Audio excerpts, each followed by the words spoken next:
Think lenders always get it right? We asked realtors one simple question: what do you wish lenders would stop doing? Their answers might surprise you. Stay tuned and find out.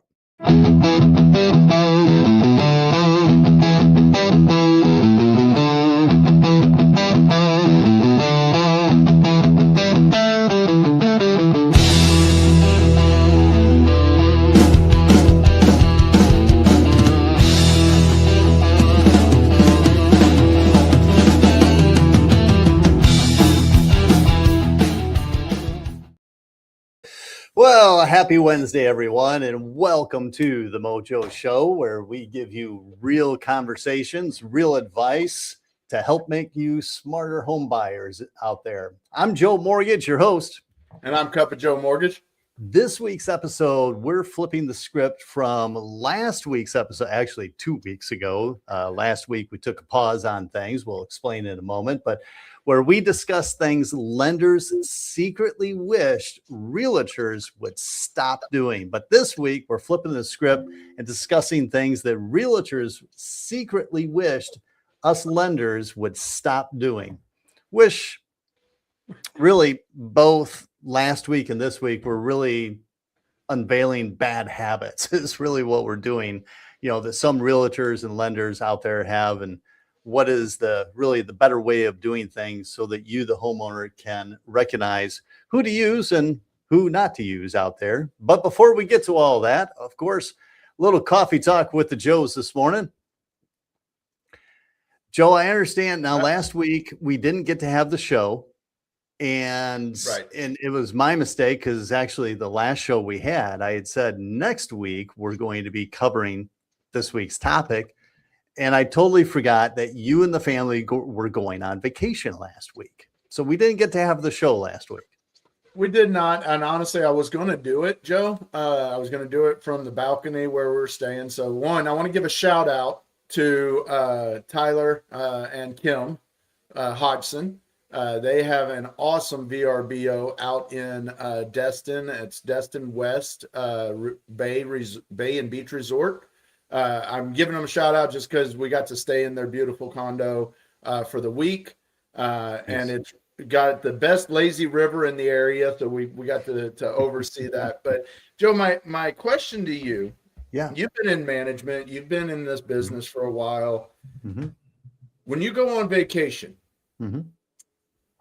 have you actually taken a true vacation besides your honeymoon or besides a cruise where you can't use your phone and you are here in the States, right? So I make sure I'm putting this all together. Really taking time as a vacation where you didn't answer your phone for employees, you didn't really make an effort to, try to drive, calling your agents and doing business. Have you truly done that for 4 days?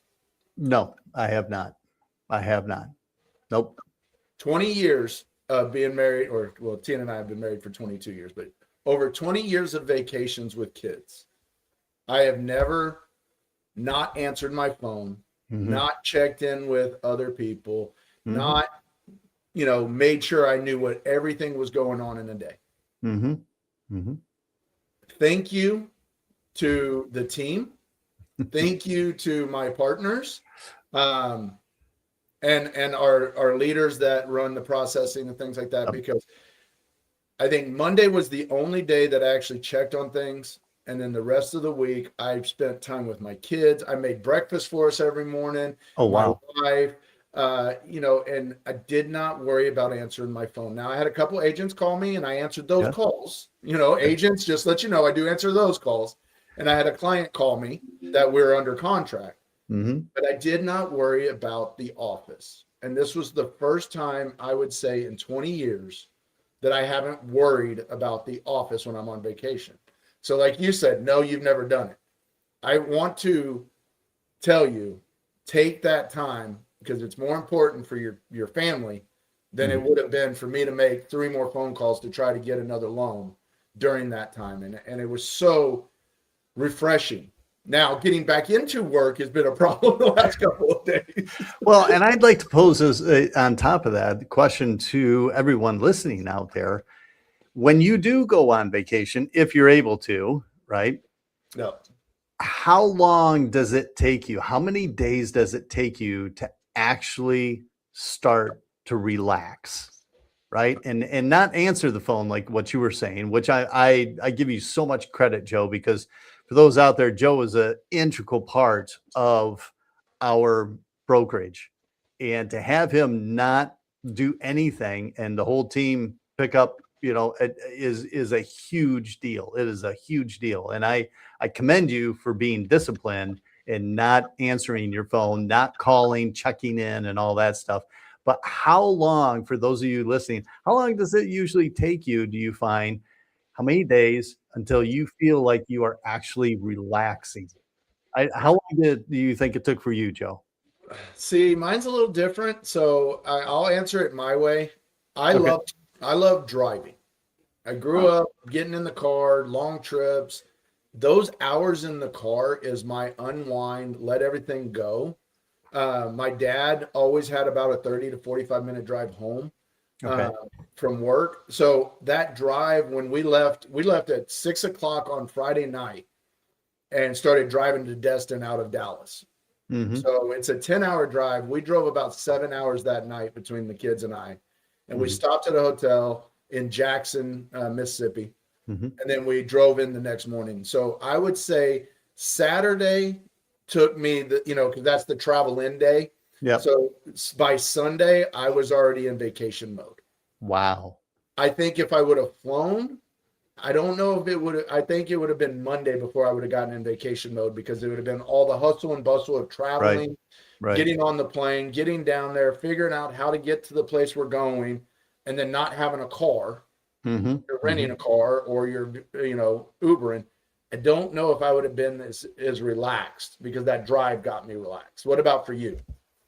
It takes me a couple days. It does. And maybe it's because of like what you're saying, the flight and everything. I know later on, about 6 weeks from now, we're taking a trip with our church, and that Carrie, Samantha and I, we're going over to England. We'll be there for almost 2 weeks. And I'm already trying to, put together the itinerary and everything for everything, because we're going to be in London for a few days and then down in Bournemouth. And I'm trying to get the whole itinerary and everything going. And that's stressful. Yeah. Right. So getting there, making sure everything's in line, and, taking whatever train from Heathrow to London. I can tell already it's going to take me, 3-4 days to be able to relax. Well, I don't know if you're going to relax, because I know you, and you like everything to be in order and on time and laid out. Well, And if I could get it all laid out beforehand, then I don't have to stress as much. Right. good concept there. Good concept. We'll see if that goes. Well, today's show, I'm excited about today's show. Like you said, not last week, the week before, we talked about what lenders wish real estate agents would stop doing. I like this one because I love playing the devil's advocate on the other side, because with all the LOs that I have helped either mentored or have learned from over the years of being in this industry, I have some of those bad habits that I get on to other LOs for doing, just because of I know I have to fix the issue when I do it, but I'm tired of fixing the issue when other people do it. So today's show, I'm actually excited about this one. And I want to start off with the question to you. What's that? Is when we're looking from a lender standpoint, right? Mm-hmm. What is the, one of the number one things that a lender should be checking for before they say somebody is pre-approved, by looking at documentation? Okay. Now you put that. I was going to have several answers, but you just narrowed it down to having documentation, Yes, right? yes. And I'm glad you did that, because then it narrows my answer down to really the key being their income.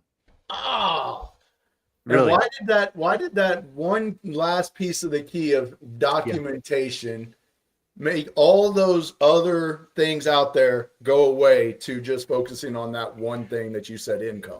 Because I mean, if you didn't put the documentation part at the end there, I mean, there's several different things, credit and so on. But for me, documentation, because so many times we get buyers that tell us, I'm salaried, I make 120,000 a year, or, I work, 40 hours a week at this much an hour. Yep.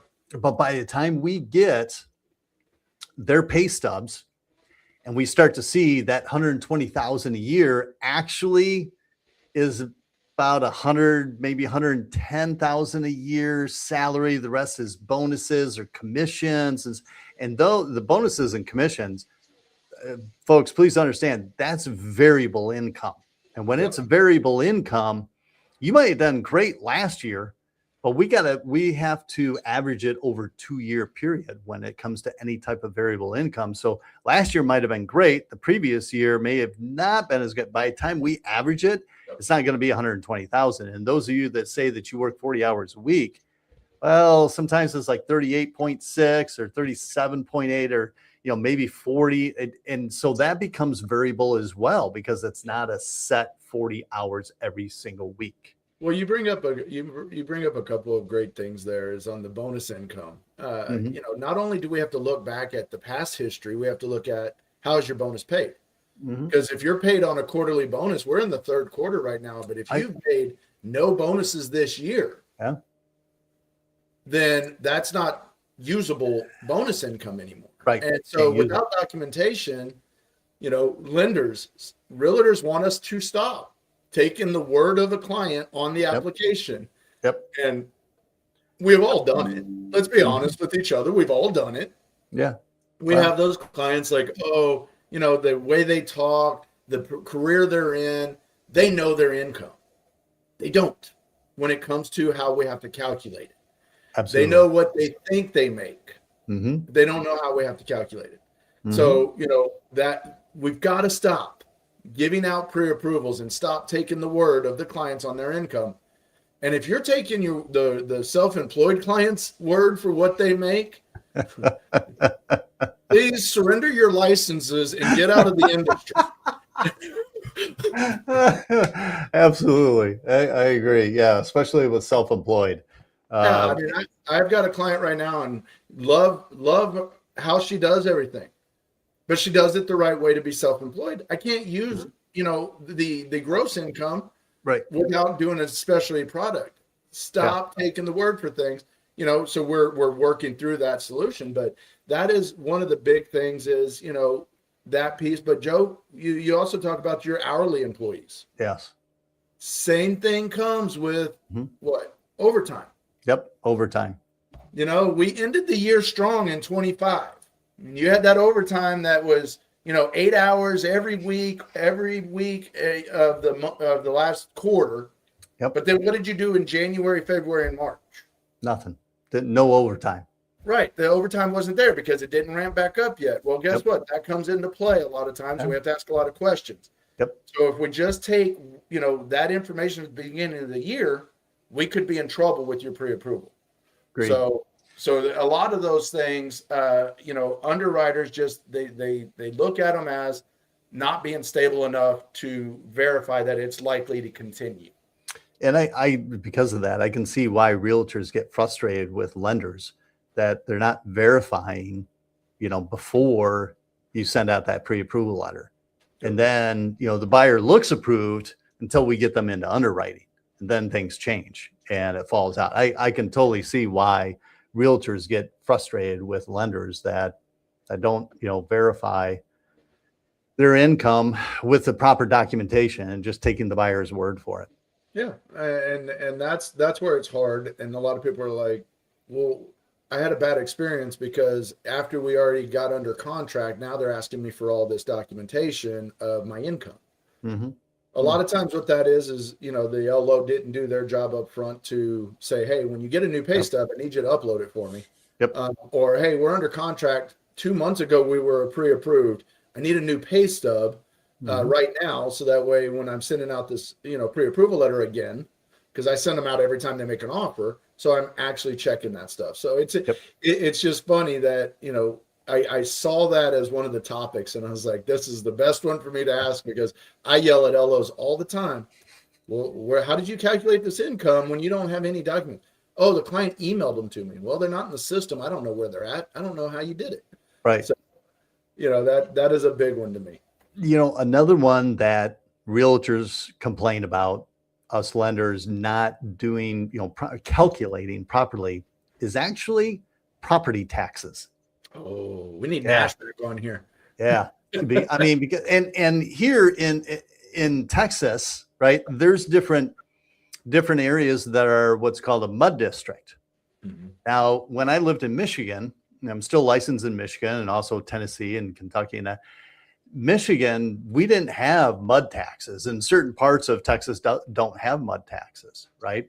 And matter of fact, depending upon what state you're in, can determine how your taxes are done. Like in Michigan, there's actually two property taxes, right? There's the city and the county.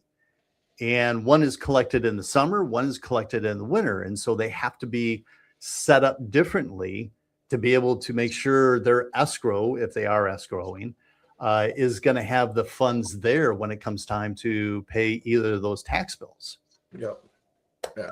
The big one on that for agents is when you go to the websites like Realtor.com or Zillow.com, and you look at those, and that's one thing that I would say, if you're a lender, when you're doing that in the beginning, because you're trying to see what area your client is looking in, but you don't have an address, they haven't even looked at any like true homes, getting it off of there, is a good assumption. But the problem with it, if you keep using that, is you're relying on the way that Realtor.com or Zillow gets that information. And a lot of times weak information. They get it from MLS, where maybe a real estate agent types it in, or, it doesn't actually get it from the county's websites. So it's not always accurate. And a lot of the things on there is it doesn't always take into account homestead exemptions, over 65 exemptions. Yep. Those exemptions in Texas, and those aren't everywhere. Those exemptions in Texas cause big issues when it comes to setting up new escrow accounts. Because right now, we're in August. If you close this month, your first payment's not until October. Right. So we have to collect 12 months roughly. Yeah, pretty close too. Of taxes. Well, if Joe is selling his house and he's over 65 years old and he's been that way for a while. Sorry, Joe, I had to do it. Thanks. I love you too. But he has that over 65 exemption on there. Well, if I'm buying the house, I'm not there yet. So now Joe's only going to credit back that portion of the taxes with what he has exemptions on, but my escrow might be getting set up with all of it. So there's some play in there, and knowing that up front is the best way to, confront it with your client. And, because that, is going to add to more money they have to bring to the table. Well, and here's another kind of sidestep from this a little bit on property taxes. What about newly built homes? Right? Their property taxes, because most likely if we go back to the counties, we look up on whatever county it's in, the property taxes for last year, it's just going to show the property taxes for the land. Right? Not what the taxes are actually now going to be now that a home is built on it. Right? So and that one's the difficult one. Joe, how do you handle those? So depending upon the county, right? Some counties have a property tax estimator. It's a, calculator, if you will. And so if you put in, what the now value is going to be, right? Instead of it being 120,000, we'll say for the just the land, now you're putting in the, 500,000. So it'll estimate what the taxes should be for that value that, the county. And so I use that number as an estimate for their property taxes counting towards their debt to income ratio. Yeah. And there are some investors that we use that will not allow you to set them up with less than the full escrow setup. Yeah. What this causes too, anybody that's buying a new build, what this causes is if you buy a house that was just finished this year, it's not going to be on the tax rolls this year, and it might not even be on the full tax rolls next year. So what happens here is when your servicer does an escrow analysis, they see it as you are way overfunded on your escrow account and your Mhm. tax bill is a lot less. And then they're going to set you up with a lot lower payment. Yeah. Yeah. And then And it's going to you're hit going the to next think year. your lender messed up. Why did the lender do this? And then that next year's tax bill comes out. Now you have a big short Bam. because Yeah. there is nothing we can do from a mortgage lending side to fix that problem, because it's basically a generated, calculated system that just does it based on these things, and it doesn't take into account new build, when the actual tax bill goes up, and things like that. So it can hurt you. Mhm. So what I would recommend is, whenever you get something like that and that payment goes way down, put that ever the money into a separate account. Don't touch it, because at the end of the year, two things can happen. One, you have the money to pay that tax bill. Mhm. Two, you have vacation money or money that you can invest into whatever you want because you didn't miss it. Yeah. But at the end of it, you're not setting yourself up to fail. And that's where a big problem with the taxes, and you brought up a good one there on the new builds, that those come into play. So Well, let me also interject here, as because we've only covered two of these that realtors get really frustrated with us lenders on. Realtors, if you're listening in, I'd love to hear, because we asked a few different realtors to be able to get some of these topics that we're talking about. If yeah, you've got one that you're just sick and you really wish lenders would stop, drop it in the comments down below. I'd please. love to see what you have And I for us. had the banner going, but then all of a sudden it was like making me Was it glitch skipping? again. I don't know what's going on. So I took the banner down, but please always comment, ask questions. We're here to answer those. But Joe, I'm going to go on to the next one, because I Yeah, do think these next two topics, we need to try to get through them. But this one these here are good ones. is, when do Mhm. you go over the cost with a client? That's a great question, and I wish more lenders adopted these things, because a lot of times they just write a pre-approval letter, tell them, estimate, this is what your monthly payment's probably going to look like, and so on. Before I write that pre-approval letter, I have a live video call with them so I can share my computer screen with them, and I go through all of the costs with them. Everything from, the lender side, if there's any points or anything, appraisal, MERS, title work, I mean, escrow, prepaids, everything. I go through it with them, right? Yep. Because I mean, look, if somebody came to me and said that my closing costs were 10, 12, $14,000, I want to know what I'm paying for. Yeah. If I'm going to get a bill like that for 10, 12, 14, I want to know what that is really paying for. So Right. that's when I do it. And I don't even issue the pre-approval letter until we go over that with the client, so that it's transparent, clear communication. They know Yep. what's going on, no surprises.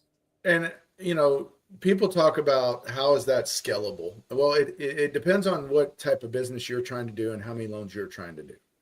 I mean, we have Tyler. We talk about Tyler and Nash. Tyler closes hundreds of loans every year. But he still sends out. He might not do the video call to go over the fees and stuff like that, but he Mhm. still sends the client that information, and he talks about it, or his partner talks about it when they're doing their loans. JP, yeah. It's Mhm. still, even if you're doing a ton of loans, it's still your duty to make sure that your client knows what they're doing and what they're getting.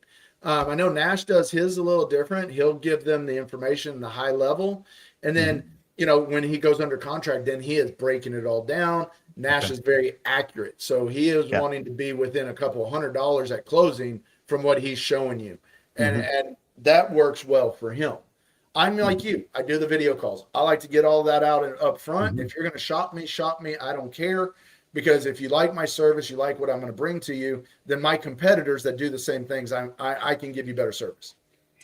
And So and I think that's a great practice. I do. And in speaking with a couple of realtors the past week, when I posed this question to them, one of them, well, two of them expanded on this. One said, I wish you lenders would stop overcompensating what those closing costs are going to be, because it scares the clients away. And then I yep, had another realtor say, no, no, no, please, be conservative on your numbers. And if it comes in lower, which most likely it will, great.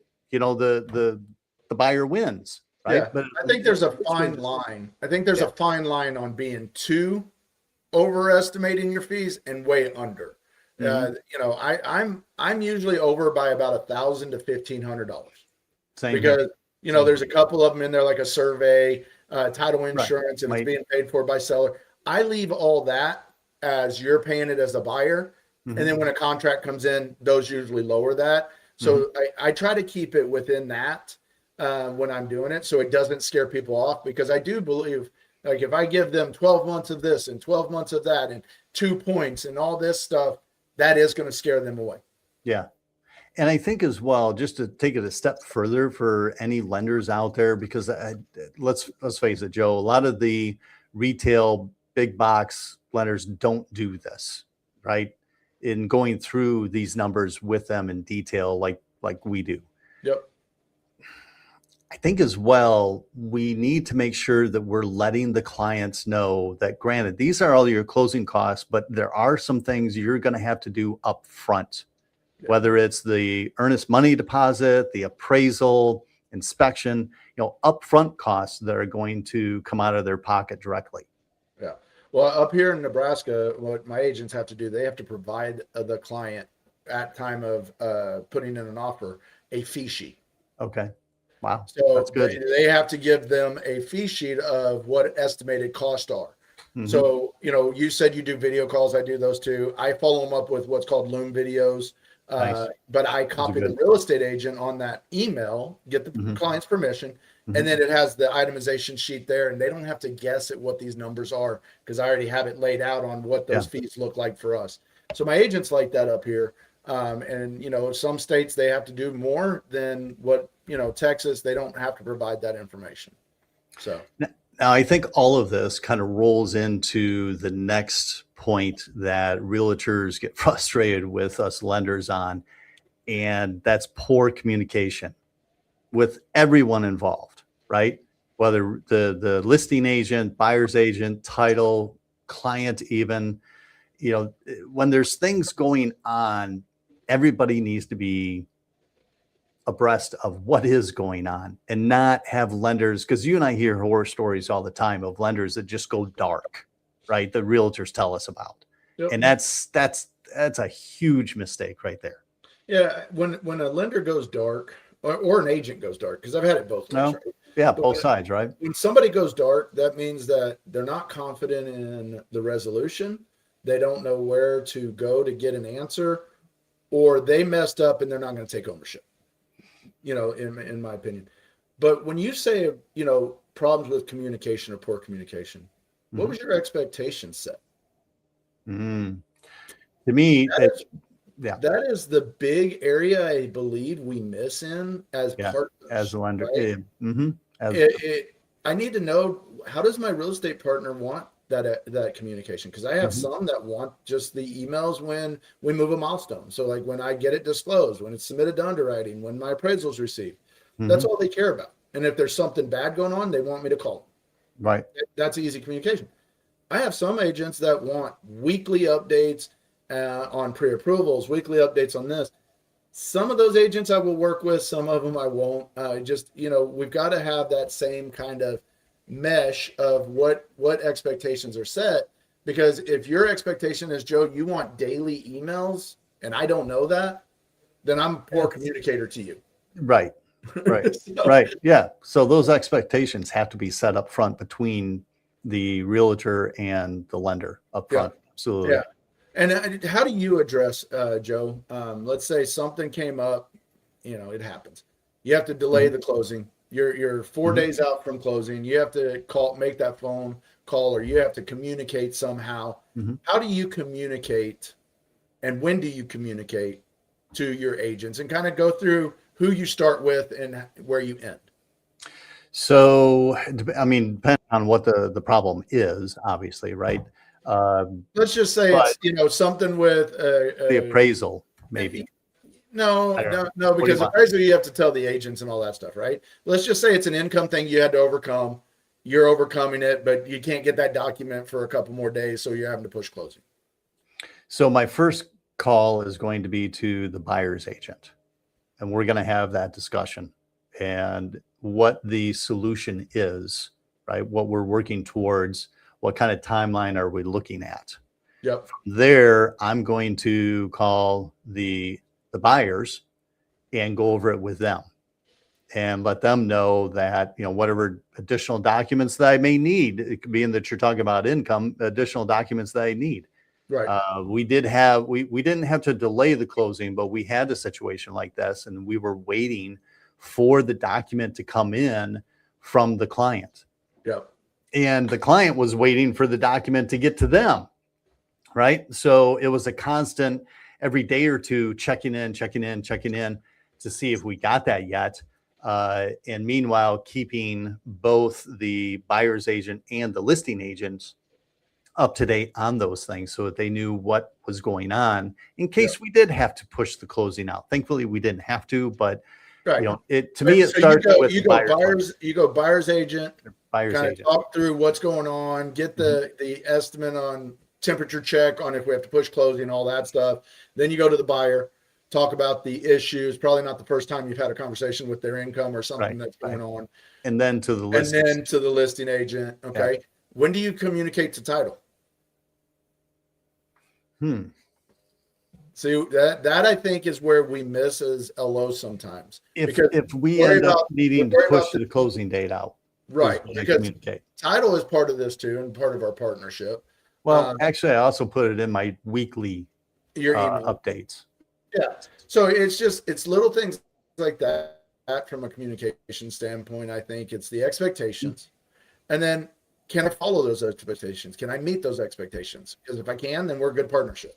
If it's unrealistic expectations in my mind and I just say yes, then I'm giving you bad service because I know I'm not going to do it. And that's where I think a bunch of real estate agents have problems with lenders is they overpromise.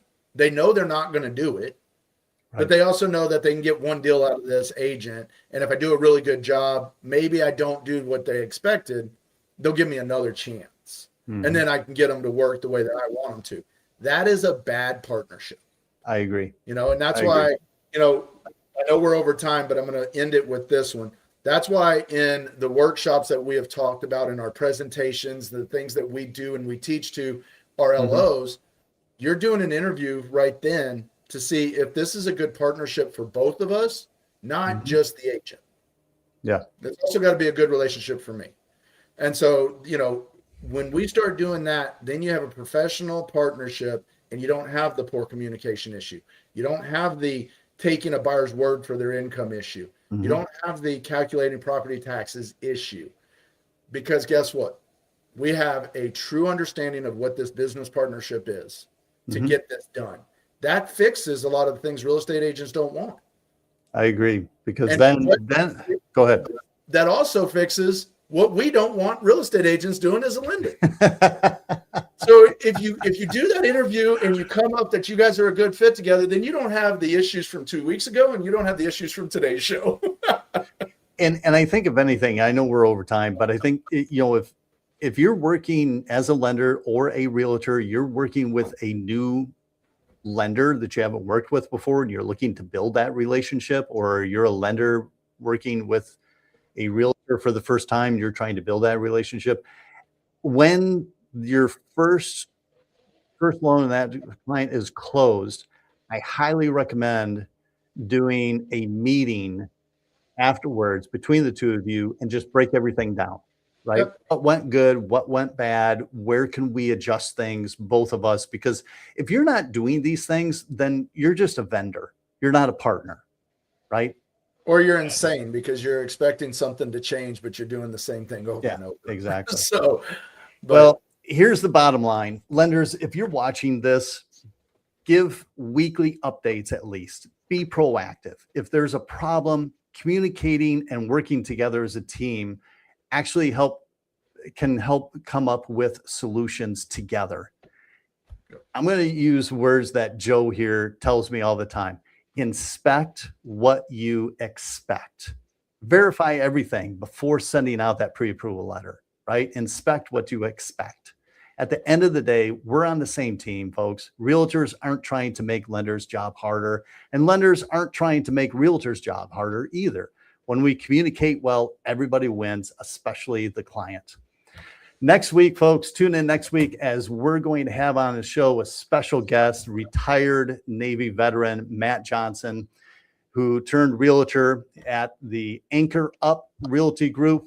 As a veteran himself, he specializes in working with veteran buyers and helping them find their new home. So tune in next week at our usual time, Wednesday, 9 a.m. Central, to listen in. I encourage you realtors to listen in, because working with veterans as buyers is a huge, huge area that I think really needs to be refocused on. And Matt's going to help us with that. Even better still, be sure to go to our YouTube channel at The Mojo Show Real Estate Podcast and click that subscribe button so you don't miss any episodes, because, of course, as well, we're on the mission to get to 1,000 subscribers. And every like, share, and comments helps each of us, or helps us reach more homeowners like yourselves. Now, before we close things out, Joe, what would you say is one thing you feel listeners should take away from this today? This right here. If you don't have a good partnership, or if you don't have support from being in lending and have a team that will coach you and show you ways, email Joe and I, because we are interested in growing our partnerships, but we're also interested in teaching people how to do this job the correct way. Right. And it's not saying that Joe and I are perfect at this. You know, everybody makes mistakes. We understand, but working together, communicating together on these things as a partnership is just going to help the client overall. So I'm Joe Mortgage, and that handsome guy there with the beard is Cup of Joe Mortgage, and we'll see you next week.